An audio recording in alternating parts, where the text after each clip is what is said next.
بسم الله الرحمن الرحيم عن عائشة رضي الله تعالى عنها قالت قال رسول الله صلى الله تعالى عليه وسلم مروا أبا بكر فليصلي بالناس الحديث رواہ البخاری۔ نبی کریم صلی اللہ علیہ وسلم نے ارشاد فرمایا، ابو بکر سے کہیے کہ وہ لوگوں کو نماز پڑھائے۔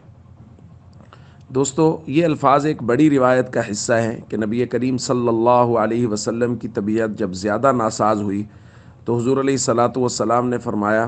کہ اب مسجد میں جانے کے لیے مشکل ہو رہی ہے، اس لیے ابو بکر سے کہیے کہ وہ نماز پڑھا دے۔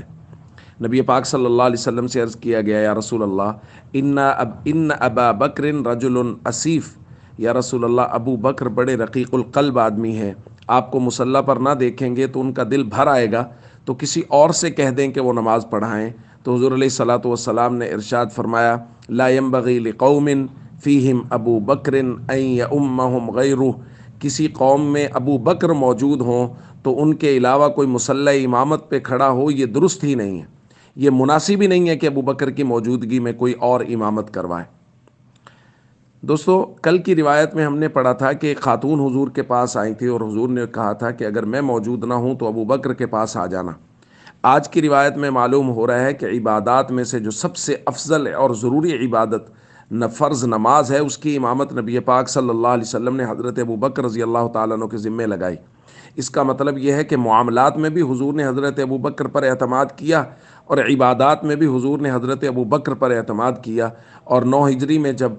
صحابہ اکرام کو حج کے لیے روانہ کیا تو امیر حضرت ابو بکر رضی اللہ تعالیٰ عنہ کو بنا کر بھیجا۔ تو ہمیں اپنے عقائد وہ حضور علیہ الصلاۃ والسلام کے ان فرامین کی روشنی میں بنانے ہیں، حضور کے اس اعتماد کی روشنی میں بنانے ہیں کہ حضور نے اپنی زندگی میں ہی حضرت ابو بکر رضی اللہ تعالیٰ عنہ کے سپرد معاملات بھی اور عبادات کر دی تھی۔ اس لیے امت کا اجماعی عقیدہ ہے کہ حضور علیہ الصلاۃ والسلام کے بعد خلیفہ بلا فصل سیدنا صدیق اکبر رضی اللہ تعالیٰ عنہ ہوئے ہیں۔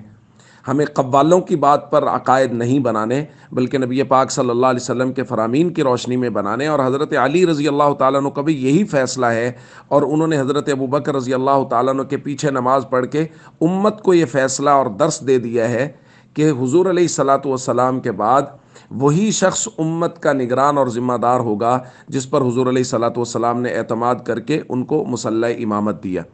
اس لیے ہم سب کو چاہیے اپنے بچوں کو سیدنا صدیق اکبر رضی اللہ تعالیٰ عنہ کے واقعات سنائیں اور ان کی عقیدت اور محبت بچپن سے ہی اپنے بچوں کے دلوں میں ڈالنے کی کوشش کریں۔ السلام علیکم ورحمۃ اللہ وبرکاتہ۔